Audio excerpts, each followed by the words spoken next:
ವೇದವಾಕ್ಯವನೆಲ್ಲ ಬೋಧನೆ ಕನ್ನಡನೆ ಬೋಧಿಸುತ್ತ ಜನರ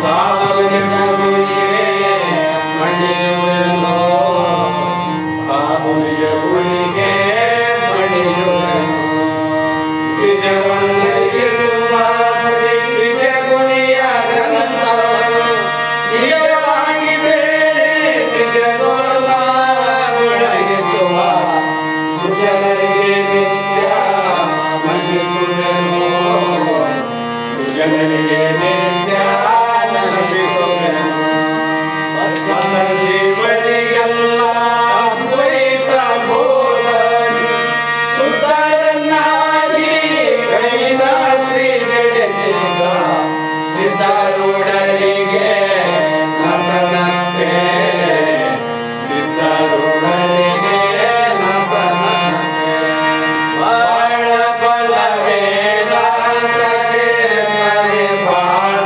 ಗಜ್ಜನೆ ಕೇಳುವ ತನಕ ಬಾಳ ತುಂಬುತ್ತಲಿರುಪವೇ ಶಾಸ್ತ್ರವೆಂಬುವ ನರಿಗಳು ಬಾಳ ಶಕ್ತಿಯ ಶೃಂಗಗರ್ಜನೆ ಬಾಳ ಕೇಳಿದ ಬಳಿಕ ಗುರುನವ ಬಾಳ ಕೇಳಲು ಬೇಕು ವೇದಾಂತೆಂಬ ಶಾಸ್ತ್ರವನ್ನು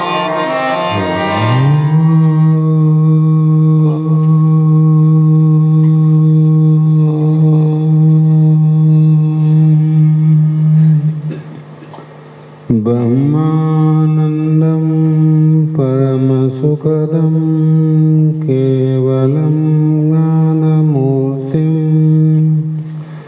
ದ್ವಂದ್ವಾತೀತಂ ಗಗನಸದೃಶಂ ತತ್ವಮಶಾದಿಲಕ್ಷಂ ಏಕಂ ನಿತ್ಯಂ ವಿಮಲಮಚಲಂ ಸರ್ವಧಿ ಸಾಕ್ಷೀಭೂತಂ ಭಾವಾತೀತಂ ತ್ರಿಗುಣರಹಿತಂ ಸದ್ಗುರುಂ ತಂ ನಮಾಮಿ. ಜಗದಾದಿ ಜಗದ್ಗುರು ಅದ್ವೈತ ಸಾರ್ವಭೌಮ ಸದ್ಗುರು ಸಿದ್ಧಾರೂಢ ಮಹಾಸ್ವಾಮಿಗಳ ಶ್ರೀ ಪಾದಪದ್ಮಗಳಿಗೂ ಆರೂಢ ಜ್ಯೋತಿ ಸದ್ಗುರು ಶಿವಪುತ್ರ ಮಹಾಸ್ವಾಮಿಗಳ ಶ್ರೀ ಪಾದಗಳಿಗೂ ಶ್ರೋತ್ರಿಯ ಬ್ರಹ್ಮನಿಷ್ಠ ಬ್ರಹ್ಮಲೀನ ಸದ್ಗುರು ಬಸವಾನಂದರ ಚರಣ ಕಮಲಗಳಿಗೂ ಅನಂತ ಅನಂತ ದೀರ್ಘ ದಂಡ ಪ್ರಣಾಮಗಳನ್ನು ಸಮರ್ಪಿಸುತ್ತ ಸದ್ಗುರು ಸಿದ್ಧಲಿಂಗಪ್ಪ ತಾತ ಕಪಗಲ್ ಇವರನ್ನು ಮನದೋಳು ಧ್ಯಾನಿಸುತ್ತ ತಮ್ಮೆಲ್ಲರಿಗೂ ವಂದಿಸುತ್ತ ಈ ದಿನ ಶ್ರೀಮದ್ ಭಗವದ್ಗೀತೆ ಎನ್ನುವ ಗ್ರಂಥದ 15ನೆಯ ಅಧ್ಯಾಯದ 4ನೆಯ ಶ್ಲೋಕ ಇಂದಿನ ಆಧಾರದ ವಿಷಯವಾಗಿದ್ದು, ನಿನ್ನೆಯ ದಿನ ಅನಂತ ವಿಚಾರಗಳನ್ನು ಹೇಳಿ ಈ ಒಂದು ಬ್ರಹ್ಮ ಸಾಕ್ಷಾತ್ಕಾರದ ಪುರಸ್ಕಾರ ನಮಗೆ ಆಗಬೇಕಿತ್ತು ಅಂದರೆ ಪ್ರಥಮವಾಗಿ ವೈರಾಗ್ಯವಿಲ್ಲದೆ ಅದನ್ನು ಸಾಧಿಸಬಾರದು ಅಂತ ನಿನ್ನೆ ದಿನ ಹೇಳ್ತಾ ಬಂದರು. ಯಾಕಂದರೆ ಬ್ರಹ್ಮ ಆತ್ಮ ಜ್ಞಾನಕ್ಕೆ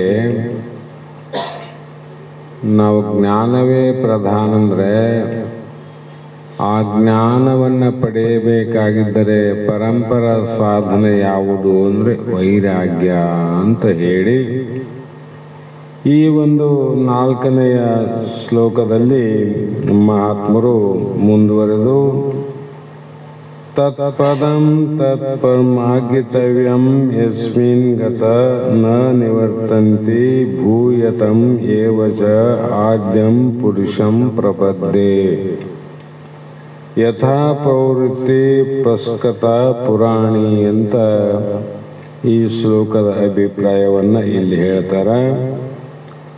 ಯಾಕಂದ್ರೆ ವೈರಾಗ್ಯ ಯಾಕೆ ಬೇಕು ನಮಗಂದ್ರೆ, ನಾವು ಜಗತ್ತಿನಲ್ಲಿ ಯಾವ ಸ್ಥಳವನ್ನಾಗಲಿ ಯಾವ ಜಾಗಕ್ಕಾದರೂ ಹೋಗಲಿ ಅವೆಲ್ಲವೂ ಪುನಃ ಮರಳಿ ಬರುವಂಥ ಸ್ಥಳಗಳೇ ವಿನಃ ಶಾಶ್ವತವಾದ ಸ್ಥಳಗಳು ಅಲ್ಲ.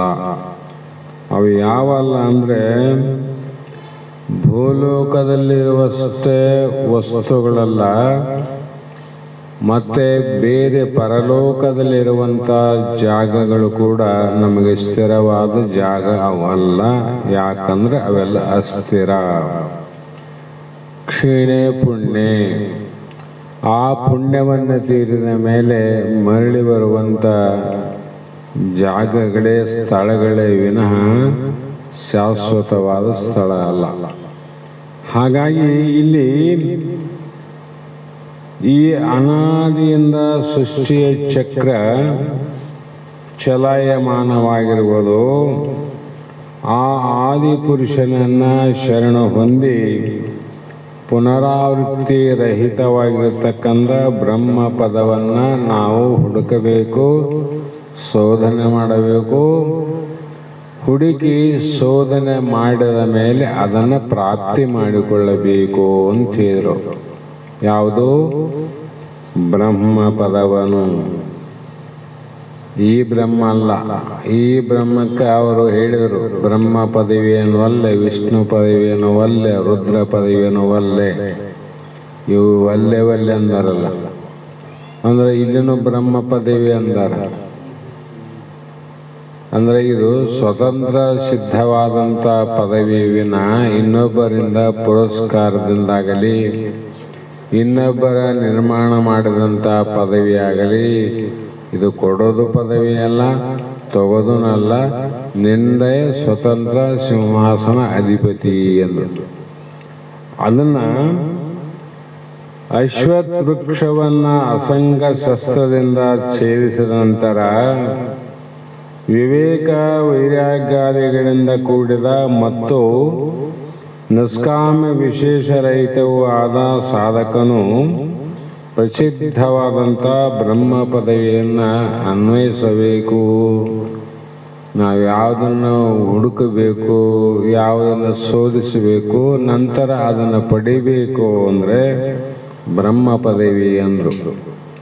ಯಾಕಂದರೆ ಅದರ ಲಕ್ಷಣ ಏನು ಅಂದರೆ, ಮಾಯಾಮಯವಾದ ಈ ಸಂಸ್ಕಾರಕ್ಕೆ ಅದು ಅಧಿಷ್ಠಾನ. ಅಹಂಕಾರ ಮಮಕಾರಗಳನ್ನು ಕಳೆದುಕೊಂಡ ವಿವೇಕಿಯು ಸಮುದ್ರವನ್ನು ಸೇರಿದ ಲವಣವು ತಿರುಗಿ ಬಾರದಂತೆ. ಉಪ್ಪು ಸಮುದ್ರವನ್ನು ಸೇರಿದ ಮೇಲೆ ಮತ್ತೆ ಉಪ್ಪು ಹೊರಗೆ ಬರ್ತದೇನೋ? ಬರೋದಿಲ್ಲ. ಅದರಂತೆ ಅಧಿಷ್ಠಾನವಾಗಿರ್ತಕ್ಕಂಥದ್ದು ಯಾವುದು? ಬ್ರಹ್ಮ ಅಂತ. ಅದನ್ನು ಸೇರಿದ ಮೇಲೆ ಬ್ರಹ್ಮ ವಿದ್ವೈ ಬ್ರಹ್ಮೈ ಭವತಿ. ಅದಕ್ಕೆ ಬಹಳ ವಿಚಾರ ಮಾಡುವಂಥರವರು ಸಾಧಕರಾದವರು ಬಹಳ ವಿಚಾರವನ್ನು ಮಾಡಬೇಕು. ಇಂಥ ಶ್ರೇಷ್ಠ ಪದವಿಯನ್ನು ಪಡಿಬೇಕು, ಅದನ್ನು ಪಡೀಲಿಕ್ಕೆ ಪ್ರಯತ್ನ ಮಾಡುತ್ತಾರೆ ಅಂದರೂ ಕೂಡ ಸಂಬಂಧಿಗಳು ಕೂಡ ಇದಕ್ಕೆ ಶೋಕ ಮಾಡುವಂಥ ದಿನಗಳಾವ. ದುಃಖ ಪಡ್ತಾರೆ. ನನ್ನ ಮಗಗೆ ಡಾಕ್ಟರ್ ಆಗಂದೆ, ಇಂಜಿನಿಯರ್ ಆಗಂದೆ, ಇನ್ನೊಂದು ಆಗಂದ್ರೆ ಹೋಗಿ ಇವನು ಸನ್ಯಾಸಿ ಆತನ, ಸಾಧು ಆತನ, ಏನೋ ಪರಮಾತ್ಮನನ್ನ ನೋಡಕ್ ಹೊಂಟನಂತ ಅಳ್ತಕ್ಕಂಥ ತಂದೆ ತಾಯಿಗಳು ಭಾಳ ಮಂದಿ ಯಾರಿಗೆ. ಯಾಕಂದ್ರೆ ಅವರಿಗೂ ಗೊತ್ತಿಲ್ಲ ಬ್ರಹ್ಮ ಪದವಿಯ ಲಕ್ಷಣ ಏನದ, ಬ್ರಹ್ಮ ಪದವಿಯಲ್ಲಿ ಇರ್ತಕ್ಕಂಥ ಸುಖ ಆನಂದ ಏನಂಬುದು ಗೊತ್ತಿಲ್ಲಲ್ಲ. ಹಾಗಾಗಿ ಇಲ್ಲಿ ಅಹಂಕಾರ ಮಮಕಾರವನ್ನು ಕಳೆದುಕೊಂಡ ವಿವೇಕಿ. ಅದಕ್ಕೆ ಅವ್ರು ಮೊದಲು ಹೇಳ್ತಾರೆ, ಈ ಅಹಂಕಾರ ಮಮಕಾರ ನಿವೃತ್ತಿ ಆಗಬೇಕಾದ್ರೆ ಅದಕ್ಕೆ ಭದ್ರವಾದಂಥ ವೈರಾಗ್ಯ ಬೇಕು ನೋಡ್ರಿ. ಆ ವೈರಾಗ್ಯವನ್ನು ಕಳೆದುಕೊಂಡವನು ಈ ಸಂಸಾರ ವೃಕ್ಷಕ್ಕೆ ಆದಿಯಾದ ಪರಮ ಪುರುಷೋತ್ತಮನ ಆಶ್ರಯವನ್ನು ಪಡೆದು, ಸಂಸಾರ ಈ ಜಗತ್ತಿಗೆ ಆಶ್ರಯ ಯಾರಪ್ಪ ಅಂದರೆ ಆಧಾರ ಆ ಬ್ರಹ್ಮ, ಅಧಿ ಮಾಯಿ. ಆ ಜಗತ್ತಿನ ದೃಷ್ಟಿಯಲ್ಲಿ ಪರಮಾತ್ಮ, ಇಲ್ಲಿ ಶರೀರ ದೃಷ್ಟಿಯಲ್ಲಿ ಜೀವಾತ್ಮ. ಹಾಗಾಗಿ ಈ ಸಂಸಾರ ವೃಕ್ಷಕ್ಕೆ ಆದಿ ಯಾವುದು ಅಂದರೆ ಅವು ಕೊಂಬೆಗಳಿರಲಿ, ಹೂವೇ ಇರಲಿ, ಫಲನೇ ಇರಲಿ, ಕಾಯಿನೇ ಇರಲಿ, ಏನೇ ಇರಲಿ, ಆ ವೃಕ್ಷಕ್ಕೆ ಆದಿ ಯಾವುದು ಅಂದರೆ ಅದು ಬೀಜ. ಬೀಜ ಅದಲ್ಲ. ಅದರಂತೆ ಈ ಒಂದು ದೇಹಕ್ಕೆ ಬೀಜ ಯಾವುದು ಅಂದರೆ ಆದಿಯಾದ ಪುರುಷೋತ್ತಮ ಅಂದರೆ ಜೀವಾತ್ಮ ಅಂತಲೇ ಅರ್ಥ. ಆ ಜೀವಾತ್ಮನನ್ನ ಆಶ್ರಯವನ್ನು ಮಾಡಿಕೊಂಡು ಆ ಪದವಿಯನ್ನು ಹುಡುಕುತ್ತಿರುವೆನೆಂದು ನಿಶ್ಚಯಿಸಿಕೊಂಡಿರುತ್ತಾನೆ. ಅವನು ನಿಶ್ಚಯ ಮಾಡ್ಯಾನ, ಇವನ್ಯಾಕೆ ನಾವು ಒಲ್ಲೆ ಒಲ್ಲೆ ಒಲ್ಲೆ ಅಂದರೆ ಇವು ಅನಿತ್ಯವಾದ ಪದವಿ ಅವ. ನಿತ್ಯ ಅಂತ ನೀವು ತಿಳ್ಕೊಂಡ್ರಿ, ನೀವು ತಿಳ್ಕೊಂಡಂತೆ ಅವು ಇಲ್ಲ, ಅವು ಆ ರೀತಿ ಇಲ್ಲ. ನಾ ತಿಳ್ಕೊಂಡದ್ದೇನದ ಅದು ಬ್ರಹ್ಮ ಪದವಿಯಾದ, ಅಲ್ಲಿ ಅತ್ಯಂತ ದುಃಖ ನಿವೃತ್ತಿಯಾದ, ಪರಮಾನಂದ ಪ್ರಾಪ್ತಿಯಾದ, ಜನನ ಮರಣ ನಿವೃತ್ತಿಯಾದ ಅಲ್ಲಿ ಅಂತ ಅವನು ಮೊದಲೇ ಆಯ್ಕೆ ಮಾಡಿಕೊಂಡಾನ. ಅದಕ್ಕೆ ನಾವು ಮೊದಲೇ ಆಯ್ಕೆ ಮಾಡಿಕೋ ಗುರುಪುತ್ರ ನಾವೇನನ್ನು ಪಡಿಬೇಕು ಅಂತಿಲ್ಲಿ. ಭೋಗವನ್ನು ಪಡಿಬೇಕು, ಭಾಗ್ಯವನ್ನು ಪಡಿಬೇಕು, ಮೋಕ್ಷವನ್ನು ಪಡಿಬೇಕು, ಏನು ಪಡಿಬೇಕಂತ ನಿಶ್ಚಯ ಮೊದಲು ಮಾಡಿಕೆರಂತಾರೆ ಅವರು. ಹಾಗಾಗಿ ಅನಂತರ ಎಂದರೆ ಸಂಸಾರ ವೃಕ್ಷವನ್ನು ಅಸಂಗ ಎಂಬ ಶಸ್ತ್ರದಿಂದ, ಅಸಂಗ ನೋಡ್ರಿ, ಸಂಘ ಅಂದರೆ ಕೂಡೋದು, ಅಸಂಗ ಅಂದರೆ ಬೇರ್ಪಡಿಸೋದು, ಕೂಡೋದಿಲ್ಲ. ಅದಕ್ಕೇನು ಬೇಕಾಗಿದೆ ಅಂದರೆ ಅದನ್ನು ವೃಕ್ಷವನ್ನು ಅಸಂಗ ಎಂಬ ಶಸ್ತ್ರದಿಂದ ಕತ್ತರಿಸಂದ್ರು. ಶಸ್ತ್ರ ಅಂತ ಗೊತ್ತಲ್ಲ, ಚಾಕುವಿಗೆ ಶಸ್ತ್ರ ಅಂತೀವಿ, ಮರವನ್ನು ಕಡಿಯುವಂಥ ಕೊಡಲಿಗೆ ಶಸ್ತ್ರ ಅಂತೀವಿ. ಆದರೆ ಅದು ಹೇಗಿರಬೇಕು ಅಂದರೆ, ಕೊಡಲಿಯನ್ನು ನಾವು ಕಟ್ಟಿಗೆ ಸೀಳಬೇಕಾಗಿದ್ರೆ ಆ ಕೊಡಲಿ ಭಾಳ ಹರಿತವಾಗಿರ್ಬೇಕು. ಮಂಡು ಕೊಡಲೆ ತಗೊಂಡು ಎಷ್ಟೊತ್ತು ಕಡವ್ರು ಕಟ್ಟಿಗೆ ಸೀಳ್ತದೆ ಇಲ್ಲಲ್ಲ. ಅದಕ್ಕೇನಾಗಬೇಕು, ಚಾಕುನಿಂದ ನಾ ಕಾಯಿ ಪಲ್ಯ ಮೇಲೆ ಇಟ್ಟರೆ ಆ ತರಕಾರಿ ಕತ್ತರಿಸಿ ಹೋಗೋದಿಲ್ಲ. ಕತ್ತರಿಸೋದೇನದು, ಕಟ್ಟಿಗೆ ಕತ್ತರಿಸಿದೇನು ಇಲ್ಲ. ಚಾಕು ನಾವು ಕುತ್ತಿಗೆ ಮೇಲೆ ಇಟ್ಟಿವಿ, ಕುತ್ತಿಗೆ ಕತ್ತರಿಸೋದೇನು ಇಲ್ಲ. ಕೊಡಲೆ ತಲೆ ಮೇಲೆ ಇಟ್ಟಿವಿ, ತಲೆ ಒಡೆದದೇನು ಇಲ್ಲ. ಅದ್ರಾಗ ಶಕ್ತಿ ಆದಿಲ್ಲ. ಮತ್ತೆ ಯಾಕೆ ಹೊಡಿಲಿಲ್ಲ, ಯಾಕೆ ಕತ್ತರಿಸಲಿಲ್ಲ ವಿಚಾರ ಮಾಡ್ಬೇಕಲ್ಲ. ಕೊಡಲಿ ಇದ್ದು ಸಾಧನ ಅದು ಚೋಪಾಗಿರಬೇಕು, ಹರಿತವಾಗಿರಬೇಕು, ಚಾಕು ಇರಬೇಕು, ಕತ್ತರಿಸಲಿಕ್ಕೆ ಅದೊಂದು ಹರಿತವಾದ ಸಾಧನ. ಆದರೆ ಅದರ ಹಿಂಬದಿಯಲ್ಲಿ ಕೊಡಲಿಗೆ ಒಂದು ಕಾವಂತಿರ್ತದೆ. ಕಾವನ್ನು ಹಿಡಿದಂಥ ವ್ಯಕ್ತಿಯ ಶಕ್ತಿಯ ಮೇಲೆ ಅದು ಕಟ್ಟಿಗೆ ಸಿಡ್ತದೆ. ಬರೀ ಕೊಡ್ಲಿಂಗಿಟ್ಟು ಸಿಡಂಗಿಲ್ಲ. ಅವನು ಹೆಂಗೆ ಎತ್ತಿ ಯಾವ ಶಕ್ತಿಯನ್ನು ಪ್ರಯೋಗ ಮಾಡ್ತಾನ ಆ ಶಕ್ತಿಯಿಂದ ಕಟ್ಟಿಗೆ ಸಿಡ್ತದೋ ಏನು ಕೊಡಲಿಂದ ಸಿಡ್ತೋ, ಶಕ್ತಿಯಿಂದ ಸೀಳದ. ಮತ್ತೆ ಕುತ್ತಿಗೆ ಮೇಲೆ ಇಟ್ಟಿವಿ ಹರಿತವಾದ ಯಾವುದು ಚಾಕು ಇಟ್ಟಿವಿ, ಅದು ಕುತ್ತಿಗೆ ಕೊಯ್ದದೇನು ಕೊಯ್ಯೋನ ಮೇಲೆ ಅದ. ಅವನ ಶಕ್ತಿ ಬಲ ಪ್ರಯೋಗ ಮಾಡಲಿಲ್ಲ, ಆವಾಗ ಕತ್ತರಿಸಿ ಹೋಗ್ತದೆ. ಅದರಂತೆ ವಿವೇಕಶಾಲಿ ಅಸಂಗವೆಂಬ ಶಸ್ತ್ರದಿಂದ ಕತ್ತರಿಸಿದ ನಂತರ ಅದು ಯಾವದಿಂದ ಆಗ್ತದಂದ್ರೆ ಶಾಸ್ತ್ರವೆಂಬ ಏನದ ಇಲ್ಲಿ ಕೊಡಲಿದ್ದಂಗ ಅಲ್ಲಿ ಕತ್ತಿದ್ದಂಗ. ಬರೇ ಶಾಸ್ತ್ರ ಕೇಳಿದರೆ ಅದು ಅಸಂಗತ್ವ ಆಗೋದಿಲ್ಲ. ಅವರ ಹಿಂದೆ ಇರುವಂತ ಸದ್ಗುರುನಾಥನ ಕೈಯಲ್ಲಿ ಶಾಸ್ತ್ರ ಹಿಡಿದು ಹೊಡೆದ ಆ ತುಂಡು ಕತ್ತರಿಸಿ ಹೋಗ್ತದೆ. ಚಾಕು ತಲೆ ಹೊಡಿತದ, ಕುತ್ತಿ ಕಡೆಗೆ ಆಗ್ತದೆ. ಅದರಂತೆ ಆತ್ಮ ಜೀವಾತ್ಮ ದೇಹ ಇದು ಕತ್ತರಿಸಿ ಹೋಗ್ಬೇಕಾಗಿದ್ರೆ ಅಸಂಗವೆಂಬ ಅದು ಎಲ್ಲಿಂದ ಉತ್ಪತ್ತಿ ಆಗ್ತದ್ರಿ? ಶಾಸ್ತ್ರಗಳಿಂದ, ಗುರುವಾಕ್ಯಗಳಿಂದ ನಿರ್ಣಯ ಮತ್ತೆ ಎಂದೂ ಒಂದು ಸಲ ಕೂಡಂಗಿಲ್ಲ. ಆ ರೀತಿ ಆದಾಗ ಛೇದಿಸುವ ಕೆಲಸಕ್ಕಿಂತ ಪರಮಾತ್ಮನನ್ನ ಹುಡುಕುವ ಕೆಲಸವು ಕಠಿಣವೆಂದು ತೋರುತ್ತದೆ. ಇದನ್ನು ಮಾಡಬಹುದು, ಆದರೆ ಪರಮಾತ್ಮನನ್ನ ಶೋಧನೆ ಮಾಡುವ ಕೆಲಸ ಬಹಳ ಕಠಿಣ ಆದಂತರ. ಯಾಕ ಕಠಿಣ? ಈ ಕಟ್ಟಿ ಒಂದು ಆಕಾರ ಅದ, ಕೊಡಲಿಗೆ ಒಂದು ಆಕಾರ ಅದ, ಕೊಡಲೆಯನ್ನು ಹಿಡಿದಂತ ವ್ಯಕ್ತಿಗೂ ಒಂದು ಆಕಾರ ಅದ. ಈ ಮೂರಕ್ಕೆ ಆಕಾರವಿಲ್ಲ. ಇದು ಏನನ್ನ ಪ್ರಯತ್ನ ಮಾಡಿ ಕತ್ತರಿಸಿ ಹಾಕ್ಬೋದು, ಆದರೆ ಇದು ಬಹಳ ಕಷ್ಟ. ಯಾಕಂದರೆ ಭಗವಂತನನ್ನ ಹುಡುಕುವ ಕೆಲಸಕ್ಕೆ ಭಗವಂತನ ಆಶ್ರಯವನ್ನೇ ಪಡೆಯಬೇಕೆಂದು ಹೇಳಿದೆ. ಪರಮಾತ್ಮನ ಹುಡುಕಬೇಕಾಗಿತ್ತಂದ್ರೆ ಪರಮಾತ್ಮನನ್ನೇ ಆಶ್ರಯ ಮಾಡಬೇಕು. ನಾವು ಬೇರೆಯವನ್ನ ಆಶ್ರಯ ಮಾಡಿದ್ರೆ ಸಿಗೋದಿಲ್ಲ. ಅದಕ್ಕೆ ಭಗವಂತನಲ್ಲಿ ಭಕ್ತಿ, ಯಾಕ ಕೃತೋಪಾಸ್ತಿ ಉಪಾಸನೆ ಅಂತ ಹೇಳೋದ್ರಿಂದ.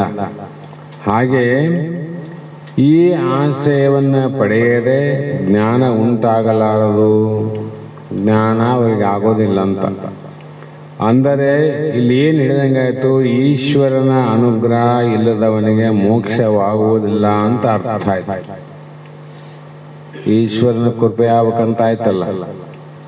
ಈಶ್ವರನ ಕೃಪೆ ಆಗಿಲ್ಲ ಅಂದ್ರೆ ಅವನಿಗೆ ಮೋಕ್ಷ ಆಗಿಲ್ಲ ಅಂತ. ಹಾಗಾಗಿ ಆ ಪದವಿಯನ್ನು ಸೇರಿದ ಮೇಲೆ ತಿರುಗಿ ಬರಬೇಕಾದದ್ದಿಲ್ಲ. ಒಂದ್ಸಲ ಕುತ್ತಿಗೆ ಕತ್ತರಿಸಿ ಹಾಕಿದ ಮೇಲೆ ಮತ್ತೆ ಜೋಡಿಸಕ್ಕೆ ಬರೋದಿಲ್ಲೋ ತಮ್ಮ. ಒಂದಿದ್ದ ತುಂಡನ್ನ ಎರಡು ಮಾಡಿದಾಗ ಮತ್ತೆ ಒಂದು ಮಾಡಕ್ ಬರೋದಿಲ್ಲ, ಬರ್ತದೆ.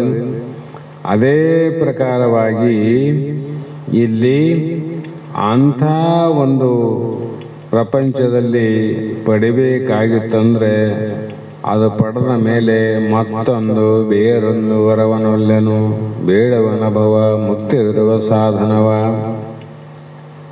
ಅವ್ರು ಕೇಳಿದ್ ಯಾಕೆ ಕೇಳರಲ್ಲಿ? ಬೇರೆ ಒಂದೂ ವರವಲ್ಲ ಅಂದ್ರು. ಜಗತ್ತಿನಲ್ಲಿ ಬೇಕಾದಷ್ಟು ವರಗಳವ. ಆ ವರವನ್ನು ಕೊಡ್ತೀನಿ, ನೀ ತಪಸ್ಸು ಮಾಡೋದು ಬೇಕಾಗಿಲ್ಲ, ಉಪಾಸನೆ ಮಾಡೋದು ಬೇಕಾಗಿಲ್ಲ, ನನ್ನ ಧ್ಯಾನ ಚಿಂತನೆ ಏನು ಮಾಡೋದು ಬೇಕಾಗಿಲ್ಲ, ನಿನಗೆ ನಾ ಎಲ್ಲ ಕೊಡ್ತೇನಪ್ಪ ಅಂದ್ರೆ ಅವನು ಒಲ್ಲೆ ಅಂತ. ಯಾಕಂದ್ರೆ ದುಃಖದ ತಗೊಂಡು ನಾನೇನು ಮಾಡ್ಲ ಅಂತ ಅವನಂತ. ದುಃಖದ್ದೇ ನೀ ಕೊಡಬಹುದು ವಿನ ಸುಖವನ್ನ ನಾನು ಬಯಸಕತ್ತೇನೆ, ದುಃಖವನ್ನ ನೀ ಕೊಡ್ತೀನಂದ್ರೆ ಅದನ್ನು ಕೊಡು ಅಂತ ಕೇಳಿದ್ರೆ ಅವನಂತ ಮೂರ್ಖ ಯಾರಾಗೋದಿಲ್ಲ. ಹಾಗಾಗಿ ಇಲ್ಲಿ ಪರಮಾತ್ಮನ ಪ್ರಾಪ್ತಿ ಎಂಬುದು ಒಂದು ವಿಲಕ್ಷಣವಾದ ಪ್ರದೇಶ. ಹೋಗುವುದು ಮಾತ್ರ ಇದೆ. ಬಹಳ ವಿಚಿತ್ರ ಮಾತಾದ. ಇಲ್ಲಿ ಪರಮಾತ್ಮನ ವಿಲಕ್ಷಣವಾದ ಒಂದು ಪ್ರದೇಶ, ಒಂದು ಜಾಗ ಅದ. ಆ ಜಾಗ ಯಾವುದು? ಲಕ್ಷಣವಿಲ್ಲ ಅಂತ. ಅದಕ್ಕೆ ಯಾವುದೇ ಒಂದು ದೇಶದಲ್ಲಿ, ಯಾವುದೇ ಒಂದು ದೇಶವನ್ನು ನೋಡ್ರಿ, ಆಯಾ ದೇಶಕ್ಕೆ ಆಯಾ ರಾಜ್ಯಕ್ಕೆ ಒಂದು ಭಾಷೆಯಿಂದಾಗಲಿ, ವೇಷದಿಂದಾಗಲಿ, ರೂಪ ಆಕಾರದಿಂದಾಗಲಿ ಲಕ್ಷಣ ಅವ. ಇವ್ರು ಆಫ್ರಿಕಾದವರು ಅಂತ ಕರಿತೀವಿ, ಕಪ್ಪು ಇರ್ತಾರ, ಬೇರೆ ಬೇರೆ ದೇಶದವರು ಒಂದೊಂದು ಬಣ್ಣದಿಂದ ಹೇಳ್ತಾರೆ ಇವ್ರು ಇಂಥ ದೇಶದವರಂತ. ಆದರೆ ಲಕ್ಷಣವ ಇದು ವಿಲಕ್ಷಣ ಪ್ರದೇಶ. ಅಂದರೆ ಈ ಪ್ರದೇಶಕ್ಕೆ ಒಂದ್ಸಲ ಹೋಗೋದಿಲ್ಲ, ಇದು ವಾಪಸ್ ಬರೋ ಮಾರ್ಗ ಇದು ಅಲ್ಲ. ಅದಕ್ಕೆ ವಿಚಾರ ಮಾಡಿ ನೋಡು. ವಾಪಸ್ ಬರೋದಿಲ್ಲ, ಆ ಕಡೆ ಸರಿ. ಅದು ಉಪ್ಪಿನ ಹರಳು ಎಲ್ಲಿ ಹೋಯ್ತು? ಸಮುದ್ರ ಕಡೆ ಹೋಯ್ತು, ಇಲ್ಲ ವಾಪಸ್ ಬಂತೇನು? ಇಲ್ಲ. ಅದರಿಂದ ಈ ಪ್ರಪಂಚದಲ್ಲಿ ಎಲ್ಲಿಗೆ ಹೋದರೂ ತಿರುಗಿ ಬರಬೇಕಾದ ನಿಯಮ ಕಂಡು ಬರುತ್ತದೆ. ಆದರೆ ಪರಮಾತ್ಮನ ಪ್ರಾಪ್ತಿ ಎಂಬುದು ಒಂದು ವಿಲಕ್ಷಣವಾದ ಪ್ರದೇಶ. ಅಲ್ಲಿ ಹೋಗೋದು ಮಾತ್ರ ಅದ, ಅಷ್ಟೇ ಕೆಲಸ. ಬರೋದೇನಿಲ್ಲ, ಬರೋದೇನೇನಿಲ್ಲ. ಅದಕ್ಕಾಗಿ ನಮಗೆ ಮೊಟ್ಟೆಯಿಂದ ಹೊರಗೆ ಬಂದ ಮರಿಯೂ ಪುನಃ ಮೊಟ್ಟೆಯಾಗದಂತೆ, ತತ್ತೆಯಿಂದ ಮರಿ ಹೊರಗೆ ಬಂದದ, ಮತ್ತೆ ಅದು ತತ್ತೆ ಆಗ್ತದೇನ? ಅದು ಹೊರ ಬಂತಿಲ್ಲ, ಮುಗಿತದ. ಅಂದ್ರೆ ನಿನಗೇನು ಅಪೇಕ್ಷೆ ಅದ ಅದನ್ನು ಮೊದಲೇ ನಿರ್ಣಯ ಮಾಡಿ ವಿವೇಕವನ್ನು ತಂದುಕೊಂಡು ವೈರಾಗ್ಯವನ್ನು ತಾಳಿ ಮೋಕ್ಷದ ಪ್ರಾಪ್ತಿಯನ್ನು ಮಾಡಿಕೊಂಡು, ಇಲ್ಲಪ್ಪ ನನಗಿನ್ನ ಮತ್ತೆ ಇದೇ ಹೆಂಡ್ರು, ಇದೇ ಮಕ್ಕಳು, ಇದೇ ಹೊಲ, ಇದೇ ಮನೆ, ಇದೇ ಪ್ರಪಂಚ, ಇದೇ ವಿಷಯಾದಿಗಳಲ್ಲಿ ಎಲ್ಲಿ ಬಿಟ್ರೆ ಮೇಲೆ ಬ್ರಹ್ಮಲೋಕಾದಿ ಸ್ವರ್ಗ ಲೋಕಾದಿಗಳಲ್ಲಿ ಇನ್ನ ಹೋಗ್ಬೇಕು ಬರಬೇಕು ಅಂತ ವಿಚಾರಿದ್ರೆ ಆ ಕಡೆ ಹೋಗೋ ಬರೋ ಮಾರ್ಗ ಬೇರೆ. ಆ ಕಡೆ ಹೋಗಬಾ. ಅದು ಇಲ್ಲಿ ಮೊದಲೇ ವಿಚಾರ ಮಾಡೋ. ಒಂದ್ಸಲ ಓದಿಲ್ಲ ತಿರುಗಿ ಮುಗಿಯೋತನ ಮುಗಿಯೋದೇನು, ನೀವು ಬರೋದೇ ಇಲ್ಲ ಅಂತ, ಬರೋದೇ ಇಲ್ಲ ಅಂತ. ಹಾಗಾಗಿ ನೀರಿನಿಂದ ಮುತ್ತಾದ ಮೇಲೆ ಅದು ಪುನಃ ನೀರಾಗದಂತೆ. ಮುತ್ತು ಎಲ್ಲಿ ಹುಟ್ಟುತ್ತದ? ನೀರಿನೊಳಗೆ ಪುಟ್ಟಿ ಮತ್ತೆ ನೀರಾಗುವುದೇ ಇಲ್ಲಲ್ಲ. ಅದರಂತೆ ಬ್ರಹ್ಮ ಭಾವವನ್ನು ಪಡೆದ ಜೀವನು ಪುನಃ ಜೀವ ಭಾವಕ್ಕೆ ಬರುವುದಿಲ್ಲ. ಏನಾಗ್ಯದ ಅಂದ್ರೆ ಜೀವ ಭಾವ ಆಗ್ಯದ, ಆ ಬ್ರಹ್ಮ ಭಾವ ಬಂತಿಲ್ಲ. ಮತ್ತೊಂದು ಸಲ ಜೀವ ಭಾವ ಅವನಲ್ಲಿ ಹುಟ್ಟಂಗಿಲ್ಲ. ಅದಕ್ಕಾಗಿ ಅವನಿಗೆ ಜೀವ ಭಾವ ಏನಾವ ನವಗುಣಗಳಂತೇನು ಬರೆದಾರಲ್ಲ, ಅವುಗಳಲ್ಲಿ ಮುಖ್ಯವಾದದ್ದು ನಾ ಹುಟ್ಟುವವನು, ನಾ ಸಾಯುವವನು, ನಾನು ಅಲ್ಪಜ್ಞನು, ಪರಮಾತ್ಮ ಸರ್ವಜ್ಞನು, ನಾನು ಬೇರೆ ಅವನು ಬೇರೆ, ಜನನ ಮರಣ ತಪ್ಪುವುದೇ ಇಲ್ಲನು ಅಂತ ಎಲ್ಲ ಭಾವವನ್ನು ತನ್ನ ಮೇಲೆ ಹಾಕೊಂಡಿದ್ನಲ್ಲ, ಆ ಭಾವ ಮತ್ತೆ ಬರೋಂಗಿಲ್ಲ. ಆ ಭಾವ ಅವ್ರಿಗೆ ಬರೋಂಗಿಲ್ಲ. ಅದಕ್ಕಾಗಿ ದೇವತೆಗಳಿಗೂ ಮತ್ತು ಬ್ರಹ್ಮ ವಿಷ್ಣು ರುದ್ರಾದಿ ಮೊದಲಾದವರು ಕೂಡ ಪುನರಾವೃತ್ತಿ, ಅವರು ಮತ್ತೆ ಜನ್ಮವನ್ನು ತೊಟ್ಟು ಬಂದರಿಲ್ಲ. ಆದರೆ ವಿಚಾರದಲ್ಲಿ ತಿಳ್ಕೋಬೇಕು, ಅವರಿಗೆ ಗರ್ಭ ದುಃಖ ಇರಂಗಿಲ್ಲ. ನಮಗೆ ಗರ್ಭ ದುಃಖ ಅದಲ್ಲ, ಅದೇ ಗರ್ಭದಿಂದ ಹುಟ್ಟುತ್ತಾರ ಅವರು ಅವತಾರಿಗಳು. ಗರ್ಭ ದುಃಖ ಅವರಿಗಿಲ್ಲ. ಮತ್ತೆ ಗರ್ಭ ದುಃಖನೇ ಇಲ್ಲ ಅಂದಮೇಲೆ ಉಳಿದ ದುಃಖ ಯಾವಿಲ್ಲ ಅಂತ ಅರ್ಥ ಆಯ್ತಲ್ಲ. ಆದ್ರಂಗ ನೀನು ಪುನಃ ಮತ್ತೆ ಹುಟ್ಟಿ ಬಂದರೂ ಕೂಡ ನಿನಗ ಜೀವ ಭಾವ ಬರಂಗಿಲ್ಲ. ಒಂದು ಸಲ ಬ್ರಹ್ಮ ಭಾವ ಬಂದು ಹೋಗ್ಯದ. ಹಾಗಾಗಿ ಪ್ರಪಂಚದಲ್ಲಿ ಯಾವ ಸ್ಥಾನಕ್ಕೆ ಹೋದರೂ ಪುನಃ ಬರಬೇಕಾಗುತ್ತದೆ. ಭಗವಂತನು ದಯೆಯಿಂದ ಸದ್ಗುರುನಾಥನ ಆಶೀರ್ವಾದದಿಂದ ನಮಗೇನು ಬೇಕಾಗಿದೆ? ಈಶ್ವರನ ಕೃಪೆ ಬೇಕಾಗಿದೆ. ಮೊದಲೇ ಚತುರ್ವಿಧ ಕೃಪೆ ಎಂದರಲ್ಲ, ಈಶ್ವರ ಕೃಪೆ, ವೇದ ಕೃಪೆ, ಗುರು ಕೃಪೆ, ಅಂತಃಕರಣ ಕೃಪೆ. ಇವು 4 ಕೃಪೆಗಳಲ್ಲಿ ಇಲ್ಲದೆ ನಾವು ಆ ಪದವಿಯನ್ನು ಒಂದು ಸಾರಿ ಕಂಡುಕೊಂಡರೆ, ಕೃಪೆಯಿಂದ ಕಂಡುಕೊಂಡರೆ, ಆತ್ಮರೂಪದಿಂದ ಆ ಪದವಿಯನ್ನು ಅನುಭವ ಮಾಡಿಕೊಂಡರೆ ಸಾಕು. ಅಲ್ಲೇನು ಮಾಡೋದದ? ಅನುಭವ. ಅಲ್ಲಿ ಮಾಡೋದೇನಿಲ್ಲ, ಬರೀ ಅನುಭವ ಅಂತ. ಹಾಗಾಗಿ ಸಗುಣ ಬ್ರಹ್ಮದ ಆಶ್ರಯವನ್ನು ಪಡೆದು ಸಾಧನ ಮಾಡಬೇಕು. ತನ್ನ ಪುರುಷಾರ್ಥದಿಂದ ಆಗಲಾರದು. ತನ್ನ ಪುರುಷಾರ್ಥವು ಅದಕ್ಕಿಂತ ಪೂರ್ವದಲ್ಲಿ ಬೇಕಾದ ಉಪಕರಣಗಳನ್ನು ಸಿದ್ಧ ಮಾಡುವುದಕ್ಕೆ ಉಪಯೋಗ. ಮೊದಲು ಏನೇನು ಮಾಡಿದ್ದೆಲ್ಲ ಗುರುಶಾಸ್ತ್ರಾದಿಗಳಿಗೆ ಬರೋದಕ್ಕಿಂತ ಮುಂಚೆ ಅವುಗಳು ಸಾಧನ ಮಾರ್ಗ. ಈಗ ಸಾಧನ ಮಾರ್ಗ ಯಾವುದು ಅಂದರೆ ಸದ್ಗುರುನಾಥನ ಆಶೀರ್ವಾದ ಮತ್ತು ಭಗವಂತನ ದಯೆ ಅಂತ. ಹಾಗಾಗಿ ಈ ಒಂದು ಸದ್ಗುರುನ ಆಶ್ರಯವನ್ನು ಪಡೆಯಬೇಕೆಂಬ ಶುಭ ಇಚ್ಛೆಯು ಜಗತ್ತಿನಲ್ಲಿ ಸದ್ಗುರುಗಳು ಇಲ್ಲ ಅಂತಲ್ಲ, ಆರಲ್ಲ.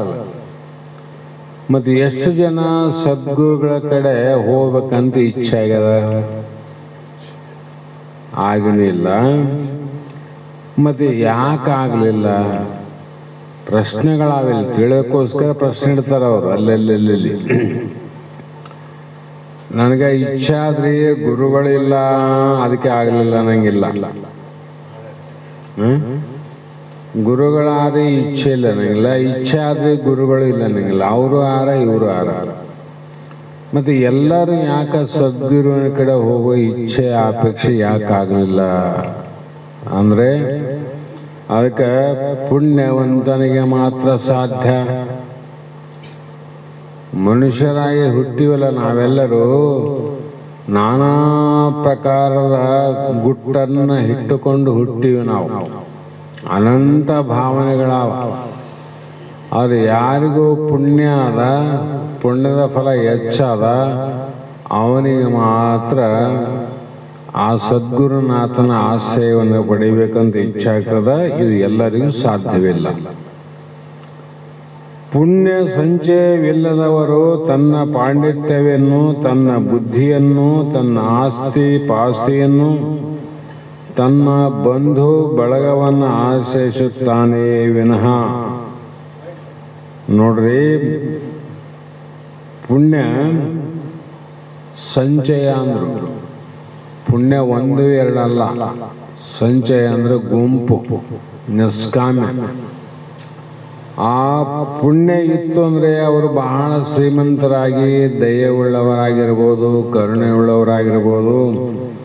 ಅವರಿಗೆ ಬಹಳ ಪಾಂಡಿತ್ಯ, ವಿದ್ಯೆ, ಬುದ್ಧಿವಂತಿಕೆ, ಆಸ್ತಿ ಪಾಸ್ತಿ ಏನೇ ಇದ್ರೂ ಕೂಡ ತನ್ನ ಬಂಧು ಬಳಗದವರ ಆಶಯಕ್ಕಾಗಿ ನಡೀತದೆ ವಿನ ಸದ್ಗುರುನಾಥನಿಗೋಸ್ಕರ ಅಲ್ಲ.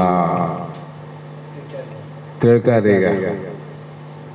ಅಂಥ ವ್ಯಕ್ತಿಗಳು ಜಗತ್ತಿನಲ್ಲಿ ಸ್ಥಿತಿವಂತರಾಗಿ, ವಿದ್ಯಾವಂತರು, ಬುದ್ಧಿವಂತರು, ಆಸ್ತಿವಂತರಾಗಿ ಸದ್ಗುರುನಾಥನ ಕಡೆ ಜಿಜ್ಞಾಸೆ, ಪ್ರೇರಣೆ ಜಗ್ಗಿ ಇಳಿತದಂದ್ರೆ ಅಂಥವ್ರು ಎಷ್ಟು ಪುಣ್ಯ ಮಾಡಿದ್ರಂತ ನಾವು ನೀವು ಅರ್ಥ ಮಾಡಬೇಕು ಇಲ್ಲೋ? ಶಾಸ್ತ್ರ ದೃಷ್ಟಿಯನ್ನು ನೋಡಿ ಮಾಡಬೇಕು, ವ್ಯಕ್ತಿಯ ದೃಷ್ಟಿಯನ್ನು ನೋಡಿ ಮಾಡೋದಲ್ಲ. ಮತ್ತೆ ಹೇಳ್ತೇನೆ, ಇದು ವ್ಯಕ್ತಿಗಳನ್ನ ಕೊಂಡಾಡೋದಲ್ಲ, ಸತ್ಯವನ್ನ ಕೊಂಡಾಡೋದಲ್ಲ. ಹಾಗಾಗಿ ನಾವೇ ಇರಲಿ, ನೀವೇ ಇರಲಿ, ಯಾರೇ ಇಲ್ಲ, ಅವರಿಗೆ ಇಷ್ಟೆಲ್ಲ ಇದ್ದು ಬಂಧು ಬಳಗ ತನ್ನಗಾಗಿ ತನ್ನವರಿಗಾಗಿ ಅಂತ ಅದಕ್ಕೆ ಮೀಸಲಾಗಿಟ್ಟು ಕೀರ್ತಿಯನ್ನು ಪಡೆಯಕೊಂಡಿಲ್ಲ. ಅವರು ಎಲ್ಲವೂ ಸತ್ಪಾತ್ರಕ್ಕಾಗಿ, ಪುಣ್ಯ ಕಾರ್ಯಗಳಿಗಾಗಿ, ಸದ್ಗುರುನಾಥನಿಗಾಗಿ, ಅನಿಮಿತ್ತ ಬಂಧುಗಳಿಗಾಗಿ ಅವ್ರ ಜೀವನ ಹಾತೊರಿತೇವ ಹೃದಯ ಅಂದ್ರೆ ಅವ್ರು ಎಷ್ಟು ಪುಣ್ಯ ಮಾಡ್ಯಾರಂತ ಅವರೇ ಹೇಳ್ತಾರೆ ಶಾಸ್ತ್ರ. ಪುಣ್ಯ ಇಲ್ಲದವರಿಗೆ ಇದು ಇಲ್ಲ. ಹಾಗಾಗಿ ಈ ರೀತಿ ವಿವೇಕಿಯಾದವನು ಸದ್ಗುರುವನ್ನ ಆಶ್ರಯ ಮಾಡುತ್ತಾನೆ. ಈ ವಿವೇಕ ಬರ್ಬೇಕು ನೋಡು, ಒಣ ವಿವೇಕ ಕೆಲಸ ಕೊಡಂಗಿಲ್ಲ. ಗುರುಗತಿಗಾಗಿ ಕೆಲವು ಲಕ್ಷಣಗಳನ್ನ ಮುಂದಿನ ಶ್ಲೋಕದಲ್ಲಿ ಮತ್ತೆ ಅರ್ಜುನನಿಗೆ ಹೇಳ್ತಾರೆ. ಏನು ಅಂತಂದ್ರೆ, ನಿರ್ಮಾಣ ಮೋಹ ಜತಸಂಗ ದೋಷ, ಆಧ್ಯಾತ್ಮ ನಿತ್ಯ, ಏನಿರುತ್ಯ ಕಾಮ, ದ್ವಂದ್ವೈ ವಿಮುಕ್ತ ಸುಖ ದುಃಖ ಸಂಜ್ಞೈ ಗಚ್ಚಂತಿ ಅಮೂಢ ಪದಂ ಅವ್ಯಯಂ ತತ್ ಅಂದ್ರು. ಅಂದರೆ ಅವರಲ್ಲಿ ಏನಿರ್ತದ್ರಿ, ಏನು ಇರೋದಿಲ್ಲ ಅಂತಂದರೆ ಅಭಿಮಾನ ಮೋಹವಿಲ್ಲದವನು ಆ ಸದ್ಗುರುನಾಥನನ್ನು ನಿಜವಾಗಿ ಆಶ್ರಯ ಮಾಡಿದವನು. ತಿಳ್ಕೋಬೇಕು. ಅವರಿಗೆ ಅಭಿಮಾನ ಇಲ್ಲ, ಅಹಂಕಾರ ಇಲ್ಲ, ಮೋಹ ಇಲ್ಲ. ಆಸಕ್ತಿ ಎಂಬ ದೋಷವನ್ನು ಜಯಿಸಿದವರು. ಯಾವುದರ ಮೇಲೆ ಆಸಕ್ತಿ ಇಲ್ಲ, ಭಗವಂತ ಕೊಟ್ಟಾನ ಇಲ್ಲಂತಲ್ಲ, ಅದರ ಮೇಲೆ ಆಸಕ್ತಿ ಇಲ್ಲ ಅವ್ರಿಗೆ. ಆಸಕ್ತಿ ಇದ್ದವ್ರು ಹಿಂಗೆ ಮಾಡ್ತಾರೇನ್ರಿ? ಬಂಧು ಬಳಗ ತನಗ ಅದರ ಮೇಲೆ ಆಸೆ ಅಂತಸ್ತ ಮೇಲೆ ಬಹಳ ಪ್ರೀತಿ ಪ್ರೇಮ ಇಡ್ತಾರೆ ವಿನ ಗುರುಗಳಲ್ಲಿ ಯಾಕೆ ಪ್ರೇಮ ಇಡಕೋತಾರ ಅವರು? ಇಲ್ಲಿ ಅವ್ರಿಗೆ ಗೊತ್ತು, ಅಲ್ಲಿ ಹೋದ್ರೆ ಕಳ್ಕೊಂಬದಾದ್ರಿ ಯಾಕೆ ಹೋಗ್ಬೇಕಂತಾರ ಅವರು.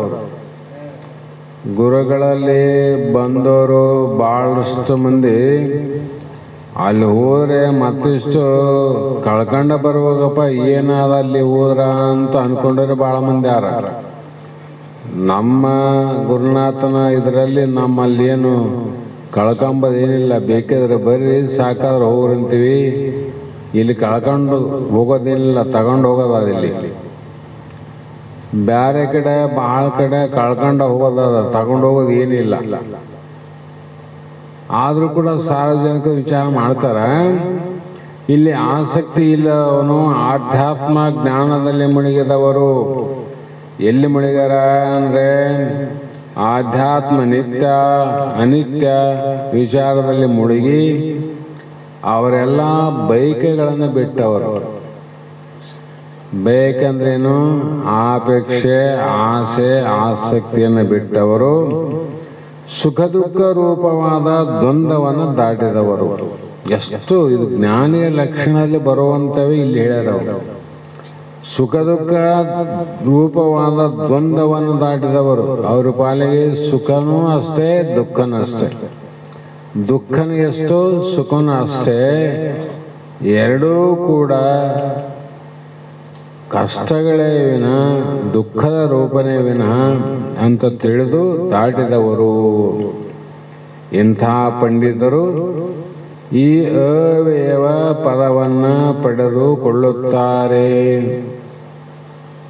ಅಂಥವ್ರೆ ಪಡೆದುಕೊಳ್ಳಲಿಕ್ಕೆ ಸಾಧ್ಯ ಅದ, ಉಳಿದವ್ರಿಗೆ ಸಾಧ್ಯ ತಪ್ಪಿದು. ಹಾಗಾಗಿ ಯಾರು ಪ್ರಪಂಚದಲ್ಲಿ ಚಿಕ್ಕಂದಿಲೇ ಇರುವಾಗ ತಂದೆ ತಾಯಿ ಅನ್ನುವ ಮೋಹ ಮಮಕಾರ ಇನ್ನೂ ಬರೋದಕ್ಕಿಂತ ಮುಂಚೆ ಆ ತಂದೆ ತಾಯಿಯನ್ನು ಅಗಲಿದಂಥ ಶಿಶು ಕೂಸು ಇನ್ನೊಬ್ಬ ತಂದೆ ತಾಯಿಯಲ್ಲಿ ಬೆಳೀತದ. ಹೇಗೆ ಬೆಳೀತದ ಅಂದರೆ ಇವರೇ ನನ್ನ ನಿಜವಾದ ತಂದೆ ತಾಯಿಗಳು ಅಂತ ಬೆಳೀತದ್ರು. ಮೊದಲು ತಂದೆ ತಾಯಿ ಬೇರೆ ಅಲ್ಲ, ಅವರು ಬೇರೆ ಹೌದಿಲ್ಲ, ಇವರಲ್ಲ.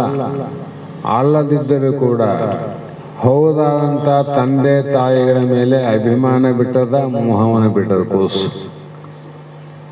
ಅಲ್ಲಿಟ್ಟದೇನ್ರಿ? ಇಟ್ಟಿಲ್ಲ. ಅದರಂತೆ ಇಲ್ಲಿಯೂ ಕೂಡ ಅಂಥವರು ಗುರುವಿನ ಮೇಲೆ, ಗುರುಶಾಸ್ತ್ರಾದಿಗಳ ಮೇಲೆ ವಿಶ್ವಾಸವನ್ನಿಟ್ಟು ಅಹಂಕಾರ ಮಮಕಾರವನ್ನು ಬಿಟ್ಟಿರ್ತಾರೆ. ಆ ಪಕ್ಕ ತಿಳಿದು ಬಿಟ್ಟದೆಲ್ಲ ಕೂಸು. ನಿಮ್ಮ ಅಪ್ಪ ನಿಮ್ಮ ಅಮ್ಮ ಅಲ್ಲ, ನಿಮ್ಮ ದೊಡ್ಡಪ್ಪ ತಾಯಿ, ನಿಮ್ಮ ದೊಡ್ಡಮ್ಮ, ನಿಮ್ಮ ಅಪ್ಪ ಅಮ್ಮ ಅವ್ರು ಬೇರೆ ಯಾರಂತ ಹೇಳಿದ್ರೆ ಅವ್ರು ಗೊತ್ತಾಗಲ್ಲ. ಉದಾಹರಣೆಗೆ ನಮ್ಮ ತುಟಿ ಸಾಹೇಬರು ತಮ್ಮನ ಹೆಂಡತಿದು ಇಲ್ಲೇ ಆಸ್ಪತ್ರೆಯಲ್ಲಿ ಮಗು ಹುಟ್ಟಿತು. ಆಕೆ ಹೆಸರು ಸುವರ್ಣ ಅಂತ ಈಗ ಕೆಂಬಾಪುರ ಕೊಟ್ಟದ. ಆ ಆಸ್ಪತ್ರೆಯಿಂದ ಇವರೇ ತಂದು ಬೆಳೆಸಿದ್ರು, ಆಯಮ್ಮನ ಊರಿಗೆ ಕಳಿಸಿದ್ರು. ಕಾರಣಾಂತರ ಆಕೆ ಆರೋಗ್ಯ ಸರಿ ಇದ್ದಿಲ್ಲ. ಅದು ಶಿಶು ಏನಾಯ್ತು, ಇಲ್ಲೇ ಬೆಳೀತು, ಇಲ್ಲೇ ದೊಡ್ಡದಾಯ್ತು, ಇಲ್ಲೇ ಶಾಲೆ ಆಯ್ತು, ಎಲ್ಲ ಹೈಸ್ಕೂಲ್ ಆಯ್ತು, ಎಲ್ಲ ಆಯ್ತು.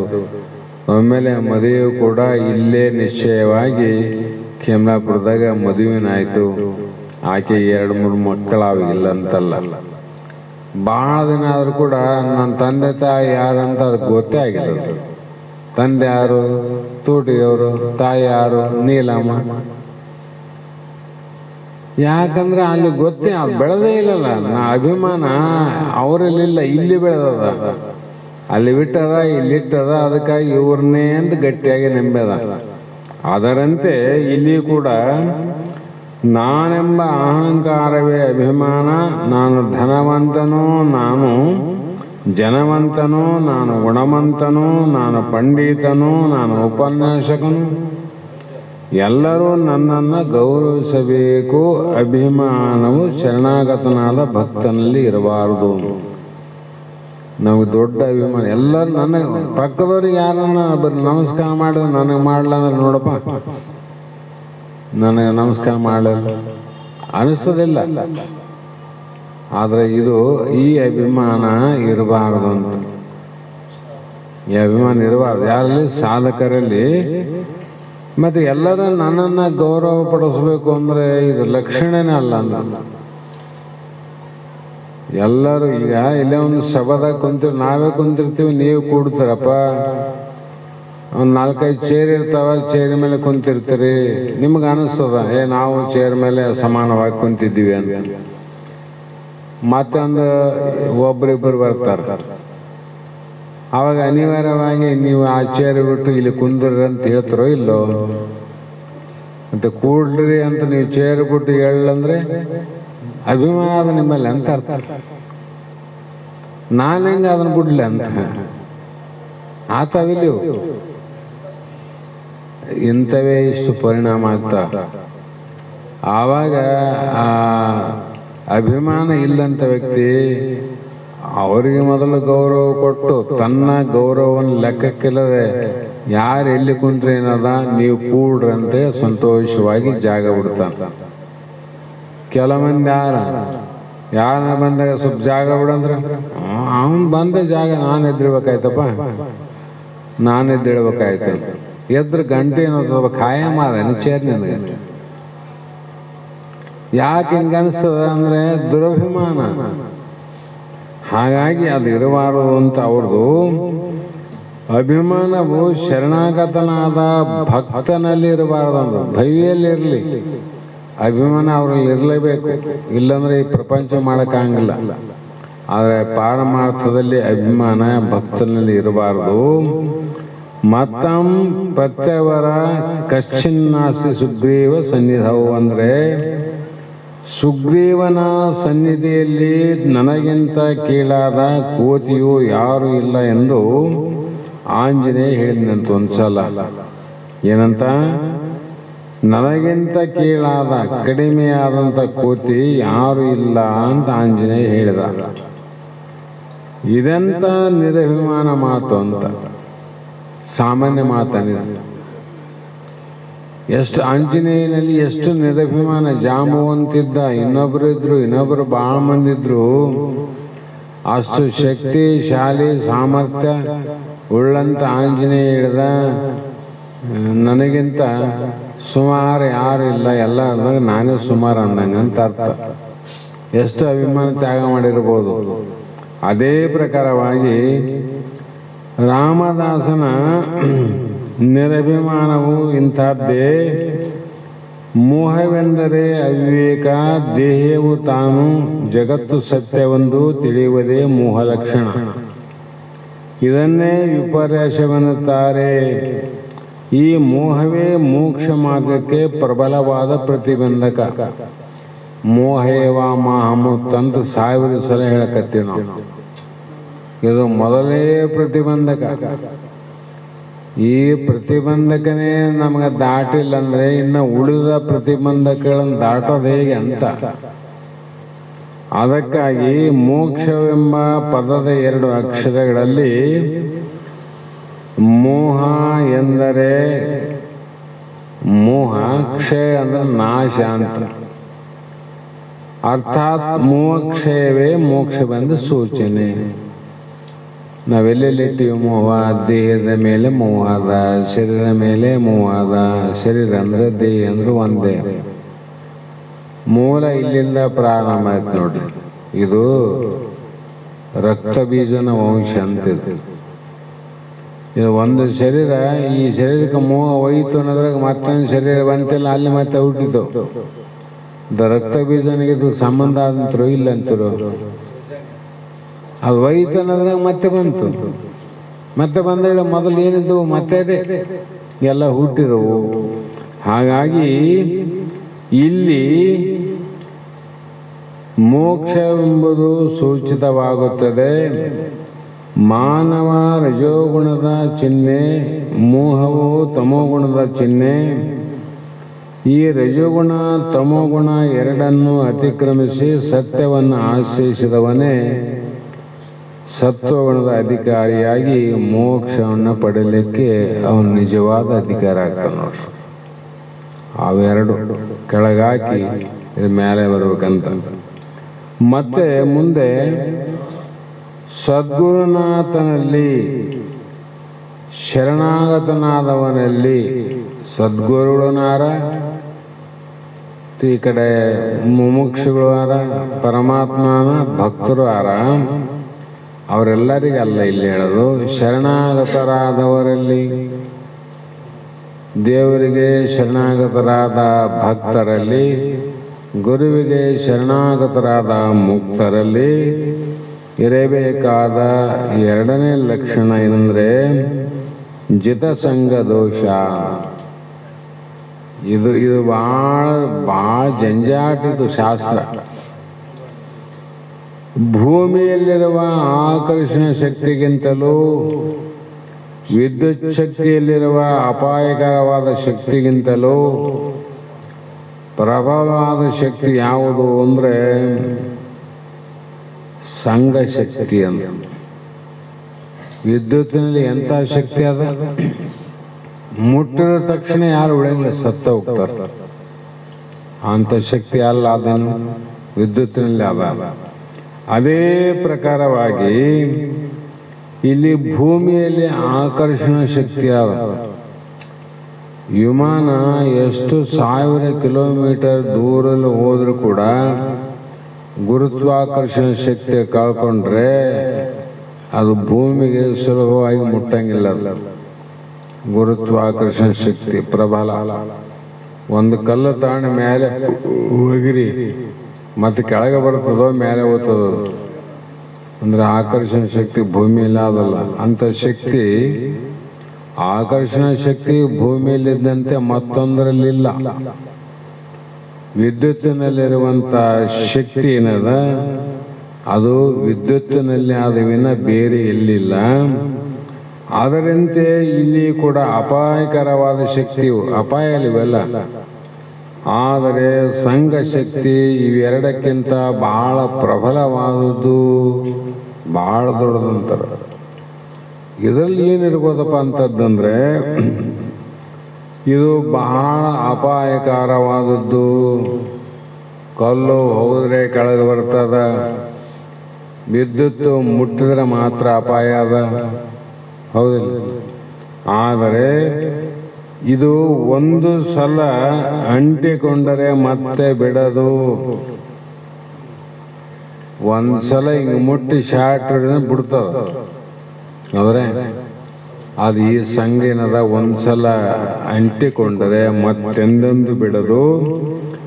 ಸಂಘ ದೋಷವು ಕೊನೆಗೆ ಮಾನವನ ಸರ್ವಸ್ವವಾದ ಜ್ಞಾನವನ್ನೇ ಕೊಲ್ಲಿಬಿಡುತ್ತದ. ಅಲ್ಲಿ ಮನುಷ್ಯನನ್ನ ಕೊಲ್ಲಿತು, ವಿದ್ಯುತ್ ದೇಹವನ್ನು ಕೊಲ್ಲದ, ಹೌದಿಲ್ಲ? ಆದ್ರೆ ಈ ಸಂಘ ದೋಷ ಜ್ಞಾನವನ್ನೇ ಕೊಲ್ಲುತ್ತದೆ.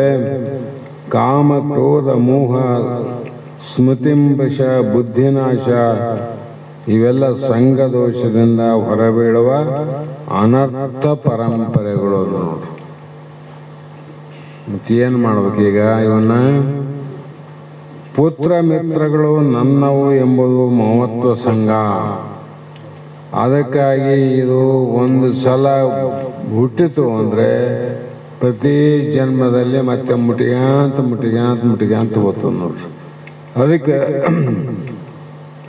ಪ್ರಮಾಣ ಏನಂದ್ರೆ 84 ಲಕ್ಷ ಜೀವರಾಶಿಗಳ ಉತ್ಪತ್ತಿ ಅಂದ್ರೂ ಕೂಡ ಮಾನವನಷ್ಟು ಬುದ್ಧಿ ಎನ್ನುವುದು, ವಿಚಾರ ಅನ್ನುವುದು, ಇವರು ನನ್ನವರು ಅಂತ ಗುರುತು ಹಿಡಿಯುವುದು, ಇವರು ನನ್ನವರು ಅಲ್ಲ ಅನ್ನುವುದನ್ನು ತಿಳಿಯುವಂಥ ಶಕ್ತಿ ಮಾನವನಿಗೆ ಬುದ್ಧಿಯಲ್ಲಿ ಆಗಲ್ಲ.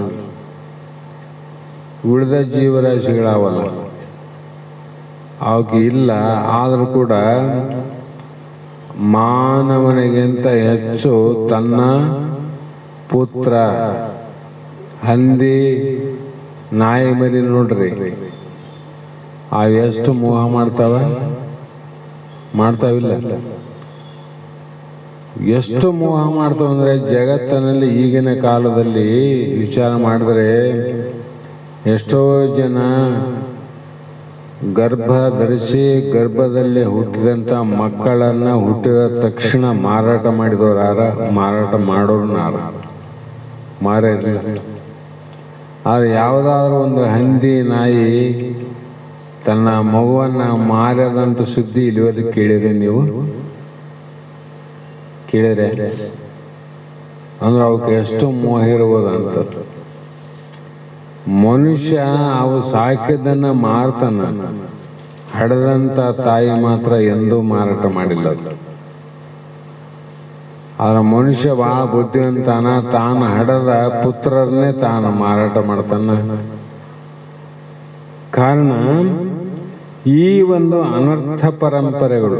ಅನರ್ಥ ಅಂತಿದ್ದು ಅರ್ಥ ಇದ್ರಾಗ ಅರ್ಥನೇ ಇಲ್ಲ. ಹಾಗಾಗಿ ಕರ್ತೃತ್ವ ಸಂಘ, ಈ ಎರಡೂ ಸಂಘಗಳನ್ನು ಜಯಿಸಿದವನೇ ಜಿತಸಂಘ ದೋಷನು. ಈ ಸಂಘವನ್ನ ಯಾರು ಕಳ್ಕೊಂಡನ ಅಂದ್ರೆ ಜಿತಸಂಘ ದೋಷ ಅವನಲ್ಲಿಲ್ಲ. ಆಗ ಪ್ರಿಯ ಅಪ್ರಿಯ ವಸ್ತುಗಳು ಹತ್ತಿರವಿದ್ದರೂ ಅವನಿಗೆ ರಾಗ ದ್ವೇಷವೆಂಬ ಸಂಘ ದೋಷ ಉಂಟಾಗೋದಿಲ್ಲ. ಬತ್ತಾಗ ಅವನ ಕೈಯಾಗ ಆದ್ರೆ ಪ್ರೀತಿ ಉಂಟಾಗೋದಿಲ್ಲ. ಬ್ರಾಂಡಿ ಬಗ್ಗೆ ಏನು ಮಾಡ್ತಾರೆ? ಕುಡಿಯೋದ ಮಾರ್ತಾರಲ್ಲ. ಎಲ್ಲರೂ ಅದರಲ್ಲಿ ಆಸಕ್ತಿಯಿಂದ ಹೋಗಿ ದುಡ್ಡು ಕೊಟ್ಟು ಕುಡಿದು ಬರ್ತಾರೆ. ಅದೇ ಅಂಗಡಿಯಲ್ಲಿ ಮಾಲಾಕಿರ್ತಾನ, ಅವನ ಕೈಯಿಂದ ಎಲ್ಲ ಬಾಟಲ್ ಕೊಡ್ತಿರ್ತಾನ, ತಾನು ಕುಡಿಯಂಗಿಲ್ಲ. ಆ ವಸ್ತುಗಳು ತನ್ನ ಸಮೀಪಿಲ್ಲೇನು ಸುತ್ತವೇ ಆದ್ರೆ ಅದ್ರ ಕೂಡಂಗಿಲ್ಲ, ಸಂಘ ದೋಷ ಇಲ್ಲ. ಇವನು ದೂರ ಇದ್ದವನು ಹೋಗಿ ಕೊಡ್ತಾನ. ಇದೇ ಪ್ರಕಾರವಾಗಿ ಚಿತ್ತದಲ್ಲಿ ಸಂಘ ದೋಷಗಳಿಗೆ ಅವಕಾಶವಿಲ್ಲ.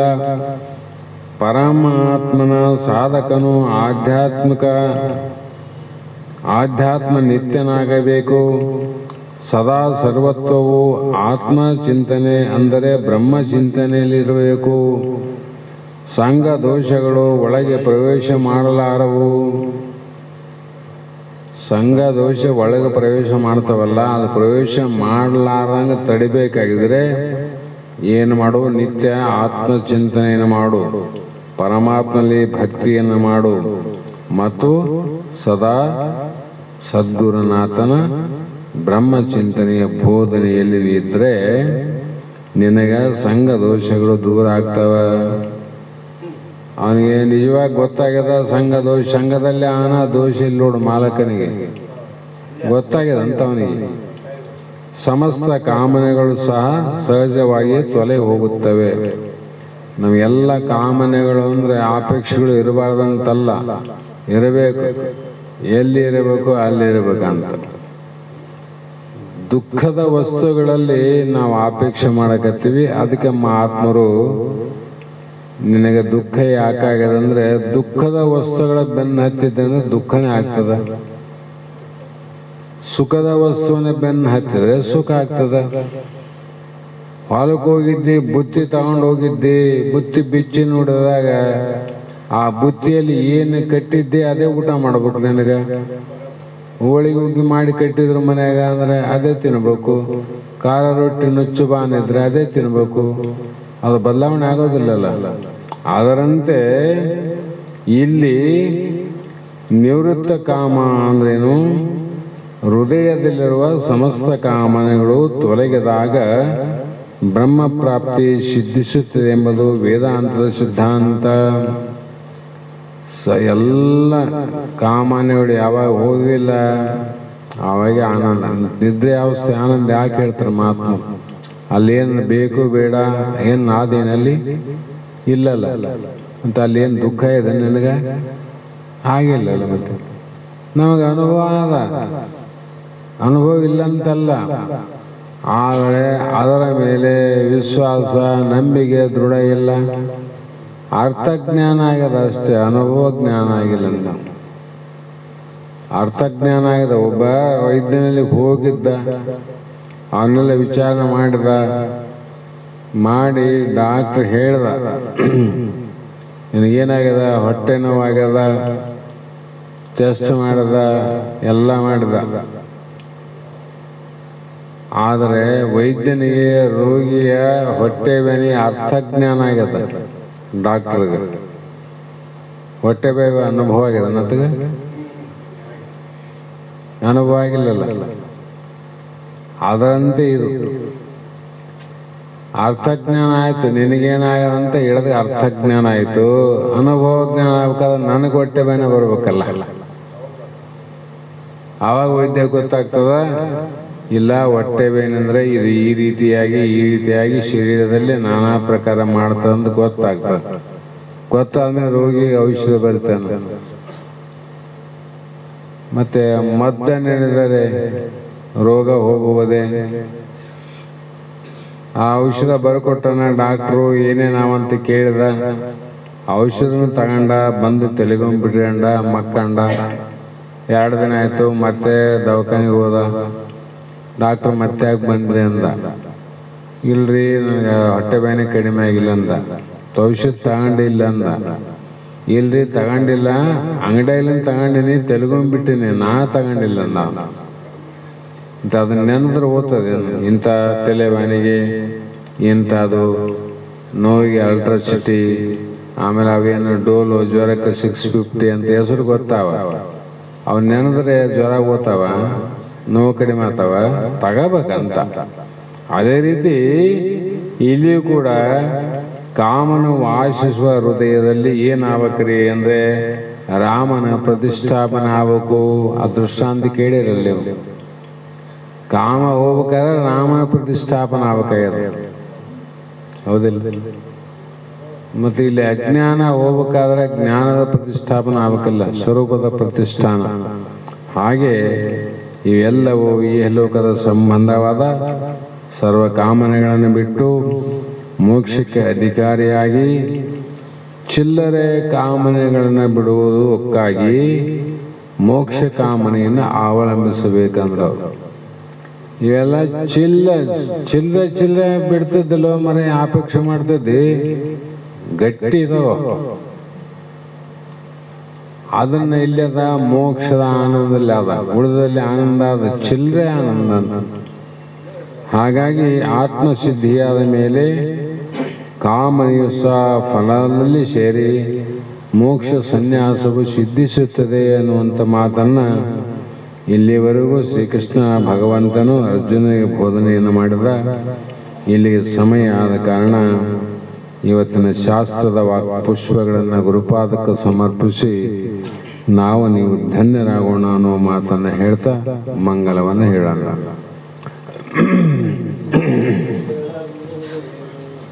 ಬಸವಾನಂದಗೆ ದರೆಯ ಜನರ ಪುರುಷನಿಗೆ ಆರತಿಯನ್ನು ಬಸವಾನಂದಗೆ ದರೆಯ ಜನರ ದುಃಖವ ಕಳೆವ ಮೂಲ ಪುರುಷಗೆ ಆರತಿಯನ್ನು ಬೆಳಗುವೇನು. ಬಸವಾನಂದಗೆ ದರೆಯ ಜನರ ದುಃಖವ ಕಳೆವ ಮೂಲ ಪುರುಷಗೆ, ದರೆಯ ಜನರ ದುಃಖವ ಕಳೆವ ಮೂಲ ಪುರುಷಗೆ. ಕರ್ಮ ಕಾಲ ಮಾಯೆಯನ್ನು ಮೀರಿ ನಿಂತವಗೆ, ಕರ್ಮ ಕಾಲ ಮಾಯವನ್ನು ಮೀರಿ ನಿಂತವಗೆ. ನಿರುತ್ತ ಧರ್ಮದಿ ನೆಲೆಸಿದಂತ ಮಹಿಮಾ ಪುರುಷಗೆ ಆರತಿಯನ್ನು ಬೆಳಗುವೇನು ಬಸವಾನಂದಗೆ. ದರೆಯ ಜನರ ದುಃಖವ ಕಳೆವ ಮೂಲ ಪುರುಷಗೆ, ದರೆಯ ಜನರ ದುಃಖವ ಕಳೆವ ಮೂಲ ಪುರುಷಗೆ. ಆರು ಶಾಸ್ತ್ರ ಆರು ಮತವ, ಆರು ಶಾಸ್ತ್ರ ಆರು ಮತದ ಮರ್ಮವ ತಿಳಿಪಿದಗೆ. ಆರು ಶಾಸ್ತ್ರ ಮತದ ಮರ್ಮವ ತಿಳಿಪಿದಗೆ. ಪರಮನೆ ನೀನೆ ಎಂದು ನಿತ್ಯದಿ ಪರಮನೆ ನೀನೆ ಎಂದು ತಿಳಿಪಿದ ಬ್ರಹ್ಮನಿಷ್ಠನಿಗೆ ಆರತಿಯನ್ನು ಬೆಳಗುವೇನು ಬಸವಾನಂದಗೆ. ದರೆಯ ಜನರ ದುಃಖವ ಕಳೆವ ಮೂಲ ಪುರುಷಗೆ, ದರೆಯ ಜನರ ದುಃಖವ ಕಳೆವ ಮೂಲ ಪುರುಷಗೆ. ನಿರ್ಗುಣ ನಿತ್ಯ ನಿರ್ಮಲವಾದ ಕರುಣಾಮಯಿಗೆ, ನಿರ್ಗುಣ ನಿತ್ಯ ನಿರ್ಮಲವಾದ ಕರುಣಾಮಯಿಗೆ, ನಿರ್ಗುಣ ನಿತ್ಯ ನಿರ್ಮಲವಾದ ಕರುಣಾಮಯಿಗೆ, ನಿರ್ಗುಣ ನಿತ್ಯ ನಿರ್ಮಲವಾದ ಕರುಣಾಮಯಿಗೆ. ಶ್ರೀ ಗುರುದೇವ ಬಿನವ ನಿಜ ಗುಣ ಚರಣಗಳಿಗೆ ಆರತಿಯನ್ನು ಬೆಳಗುವೇನು ಬಸವಾನಂದಗೆ. ದರೆಯ ಜನರ ದುಃಖವ ಕಳೆ ಮೂಲ ಪುರುಷಗೆ, ದರೆಯ ಜನರ ದುಃಖವ ಕಳೆವ ಮೂಲ ಪುರುಷಗೆ. ಹರಮೋಂ ಚೈತನ್ಯಂ ಶಾಶ್ವತಂ ಶಾಂತಂ ಯೋಗಾತೀತಂ ನಿರಂಜನಂ ನಾದದಿಂದ ಪ್ರವರ್ತಿತಂ ತಸ್ಮೈ ಶ್ರೀ ಗುರವೇ ನಮಃ. ಶ್ರೀಮದ್ ಜಗದ್ಗುರು ಸಿದ್ಧಾರೂಢ ಮಹಾರಾಜ್ ಕಿ ಜೈ. ಶ್ರೀ ಸದ್ಗುರು ಶಿವಪುತ್ರ ಸ್ವಾಮಿ ಮಹಾರಾಜ್ ಕಿ ಜೈ. ಶ್ರೀ ಸದ್ಗುರು ಬಸವಾನಂದ ಸ್ವಾಮಿ ಮಹಾರಾಜ್ ಕಿ ಜೈ. ಶ್ರೀ ಸದ್ಗುರು ಅಭಿನವ ಮಹಾರಾಜ್ ಕಿ ಜೈ. सकल साधु संत महाराज की जय.